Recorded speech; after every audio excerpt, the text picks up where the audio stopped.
د قبرونو مړي را پاسول کیږي او هغه د ژوندو خلکو سره اخترونه مناوي. بالکل دا خبره درست تاسو واوریده. په انډونیشیا غیر مسلمو کې یو قبیله داسې ده چې هغې د قبرونو مړي را پاسي او دغه مړو سره هغې بیا اختر مناوي. عزت یو ناشنا او عجیبه رسم دی که تاسو ته خبر شئ حیران بشئ.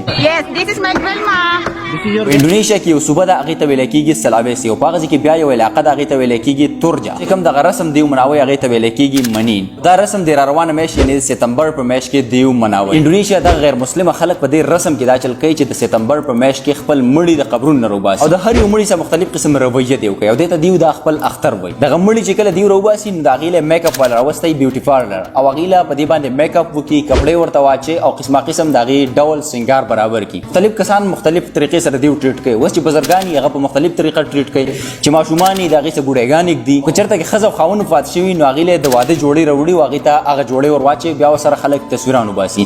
د چا چې مور او پلار په دغه کې وفات شوي نو د مختلف ځایونو نه د دیو هغه بچي راځي او هغه دغه خپل مور پلاریني او دغه ملاقات ته راځي. کله چې د خپلو مړو دغه میک اپ دیو وکړي نو هغې ته بیا مبارکباد د خپلو مړو ته ورکوي چې نوی کال مو مبارک شه. حالانکې کال خو د سپتمبر د میاشتې نه شروع کېږي کېدای شي د دیو سره د کلنډر مطابق دغه د دیو دپاره یو نوی کال وي. دا عجیبه غونته کې رسم د انډونیشیا د غیر مسلمه خلک ډېر زیات په خوشحالۍ سره مناوي او ګڼي داسې چې موږ پکې د خپل آبا او اجداد دیدار وکړو. په دغه موقع باندې دیو غویان راولي هغه لالۍ او د جشن یو سمای ټول رشته دار راټول شي او دغه غویان چې کله دیو لال کړي نو هغه په خپله باندې هم وخوري او دا په نور خلکو کې هم تقسیم کړي. اصل کې کوېسچن او تپوس په ذهن کې دا راځي چې دا غیر مسلمه خلک دا قسم رسم ولې مناوي. د دې خپله څه عقیده ده یا د دې خپل څه مایند سیټ د دې رسم په باره کې د دې غیر مسلمو اولنۍ عقیده دا ده چې دیو دا ګڼي وایي چې دا کسان مړه نه دي دا بیماران دي او دا د بیمارۍ په حالت کې دي او دا زموږ نه لږ شانته کې جدا شوي دي. دویم د دیو چې کومه عقیده ده هغې ګڼي داسې که چېرته کې وایي دا مړه دي نو دا زموږ نه خفه شوي دي او دې دپاره موږ نوې جامې او نوې پیزارونه وغیره راوړو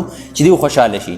او چې کوم دغه غویان دي دا موږ حلال کړو نو په دې باندې دیو ته یو سکون میلاویږي او د دیو چې کوم ګناهونه دي هغه په دې ختمیږي او بیا به دیو یو ښه د راحت ژوند دلته کې تېروي. دا د غیر مسلمو د عقیدې د وینا مطابق یې سره سره په دغه ټایم کې په دې باندې مختلف قسم خوشبو وغیره لګوي چې د دې نه د سمیل یا د بو د دې نه ځي.